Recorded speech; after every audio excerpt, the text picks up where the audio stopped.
Thank you for allowing me to speak to you again. This is actually the third month addressing the school board on critical race theory being taught in our schools, and this issue remains unresolved. You, the school board, said that you will revisit the controversial issues policy. The superintendent said the phrase generates highly divergent opinions is too broad to apply.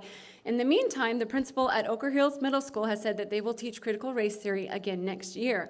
I and other parents like me would like to understand the board's position on this curriculum. Absent that, it would seem that the district is by default endorsing it. I believe that parents should therefore be aware that critical race theory is being taught in our schools with no opposing viewpoints and no parental notification. Whether intentional or not, I believe this amounts to the indoctrination of our children. I believe many in our community, including perhaps board members and school administrators, are not fully informed about what critical race theory is, how to identify it, its roots, and its objectives.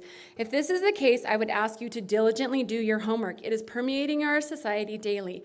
The Heritage Foundation noted that increasingly parents, policymakers, and the media are uncovering instructional materials that apply critical race theory, proclaiming America is systemically racist and that people should be treated differently based on the color of their skin and their national origin.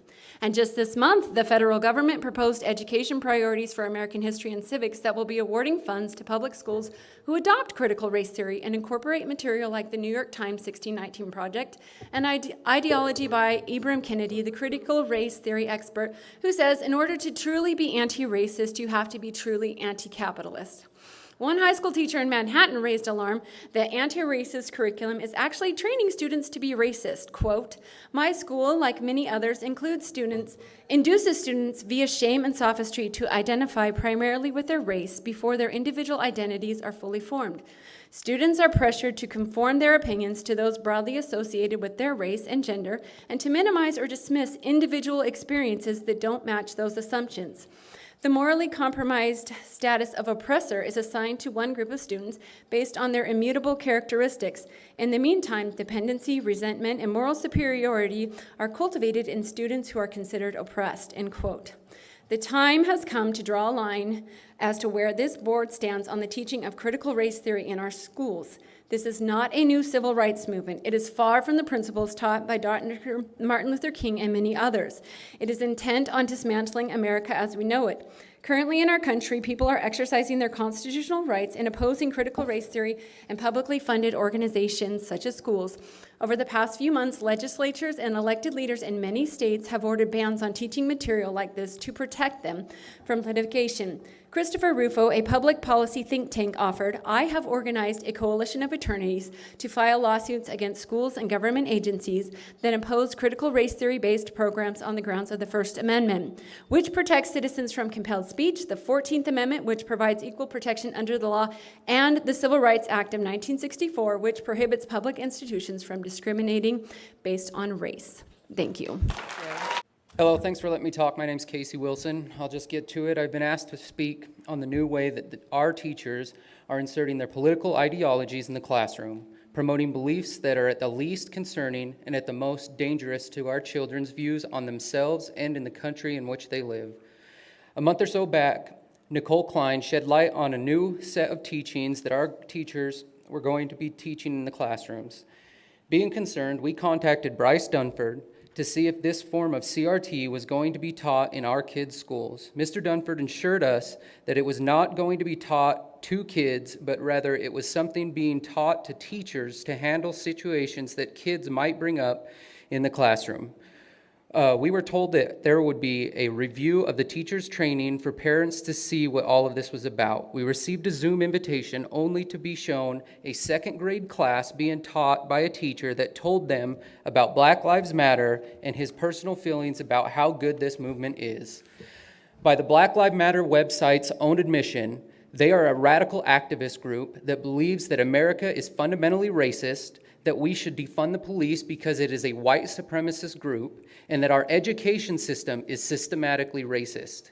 It is my observation that if you, as a board, support a teacher that is promoting this radical group's ideology, then reason would suggest that you yourselves approve of and support this damaging form of indoctrination of our children. I have spoke with several clinical psychologists that all roughly agree that all humans, regardless of race, ethnicity, or religion, develop a sense of self between the ages of 5 and 11 years old that helps them develop who they will be. Knowing this information, I would like to pose a question for you all. How can we as a society expect a child to develop into a healthy adult if you are sanctioning a curriculum that tells all white kids that they are oppressors and they are the root of all evil, and on the other side, telling all kids of color that no matter how hard they work or how good of a person they are, that they will never succeed because of systematic racism?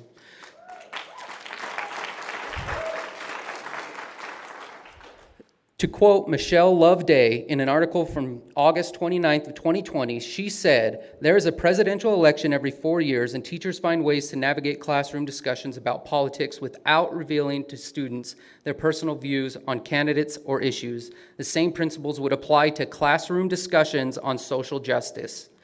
Since you all use her for your spokeswoman so often, it appears you are all talk and no follow-through. Stop teaching our kids to be racist." I am standing before you tonight because I am worried about what is being taught in our schools. Do you have any idea what ideologies are being introduced to our kids in the Jordan School District? On January 25th, my son, who was in the 4th grade, came home from school and told me about a presentation they had in their class that was given by a member of Michelle Loveday's diversity team from our district. The lesson was supposed to be on culture, but it took a very dangerous turn. There were 2 team members there for the lesson, a woman and a man. The woman never spoke, but the man stated in his presentation that he, quote, wished he could be like a white man when he got pulled over for a ticket and not have to worry about being shot. But since I'm a black man, I'm going to get shot. He then went on to talk about Black Lives Matter. As part of the culture lesson, the kids were supposed to create a culture bag where they'd write words on the outside of it that represent their own culture. The man showed his bag to the class, and right on the front of it in large letters was written BLM. Black Lives Matter has nothing to do with culture. It's a movement that was started by 2 women who, in their own words, are trained Marxists. Critical race theory and BLM go hand in hand. They both hold Marxist ideologies. I urge you to research the Frankfurt School and learn the history about where critical race theory came from. Like BLM, critical race theory teaches that the most important thing about a person is their race or skin color. It is designed to change the nature of America.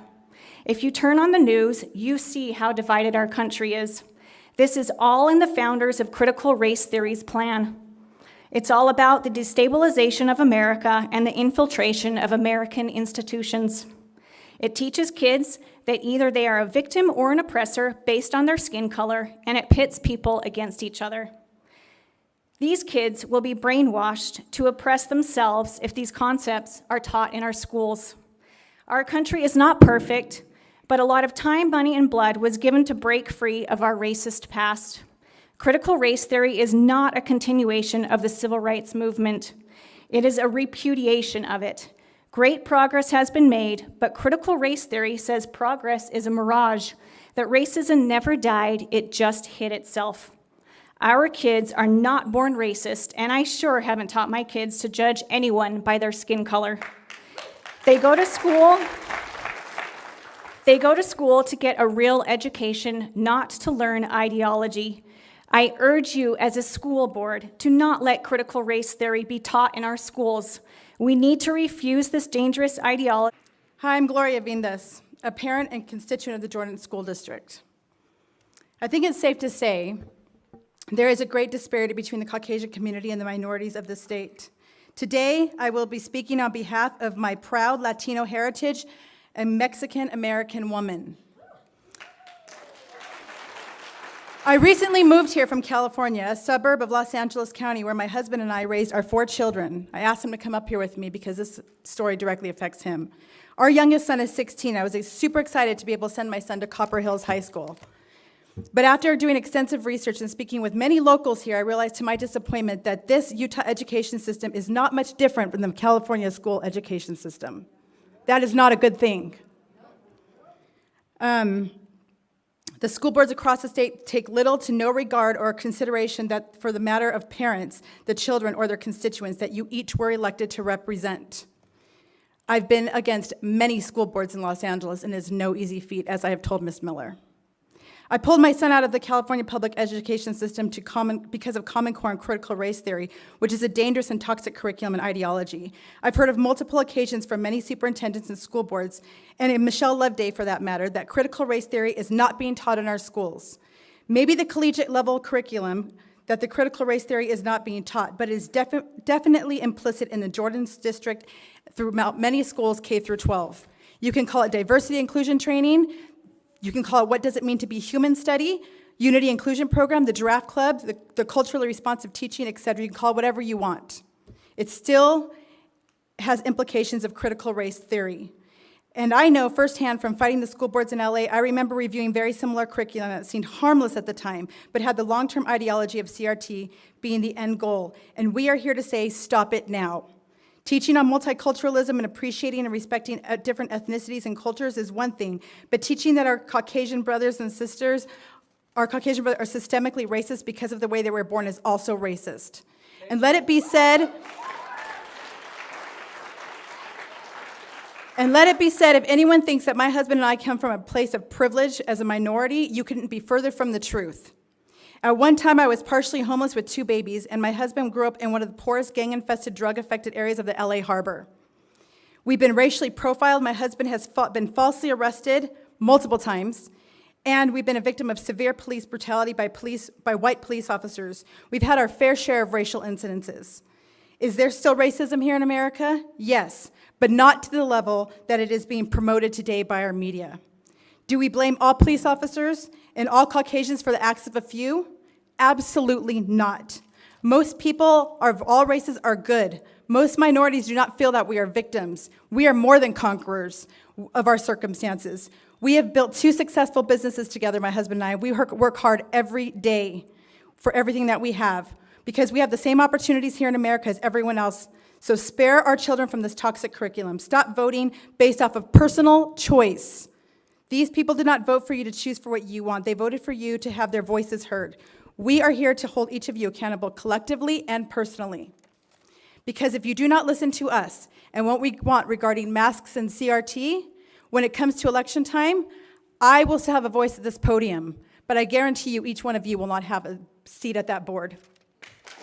I want to discuss a topic that may not be occurring yet, but I have no doubt is coming if not stopped now. Murray School District currently has a lawsuit filed against them for a teacher reading a book regarding the topic of being transgender in the classroom and without notifying parents. I had the opportunity to sit in a meeting with Ms. Loveday about diversity in the new program our own district has put out. At the end of this presentation, I asked if transgender issues would begin to be discussed in our classrooms. Her exact words were, "Not yet." Jordan School District is beginning to allow some very controversial topics into our classrooms in the name of diversity and inclusion, as you've heard. Teachers are not counselors. We've been told that teachers will be able to refer to a team to come in and discuss these hard topics. From what I can tell, this team is not made up of counselors. I have a transgender family member. This was a very hard topic for even the mother to navigate. As a family, we are inclusive. We still love this family member. Let me be clear that this is not a topic that is discussed in large family gatherings. We are inclusive by discussing other topics and by not focusing on the decision that was made. Even this family member would not want to be constantly reminded of those previous years. With this in mind, why would anyone think that it's an okay topic to be discussed in a classroom setting? The Utah Constitution, Article 62A, states that the state's role is secondary and supportive to the primary role of a parent. The decision to make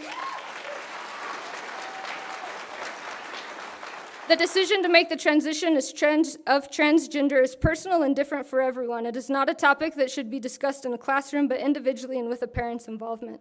To the board, superintendent, and others in this room, and those listening on Zoom, you've heard from a group of parents who have concerns with the direction that our school district is going regarding the health decisions and the curriculum being taught to our children. I would like everyone in this room who agrees with me to join me at the mic.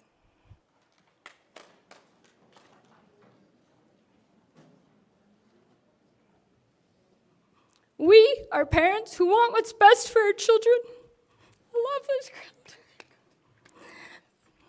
Many parents do not have money for private schools or or the capability to homeschool. We rely on the public education system. We rely on elected officials to have the best interests of our children in mind. Listen to our concerns. Let us work together for our children and for our community. Thank you. Thank you.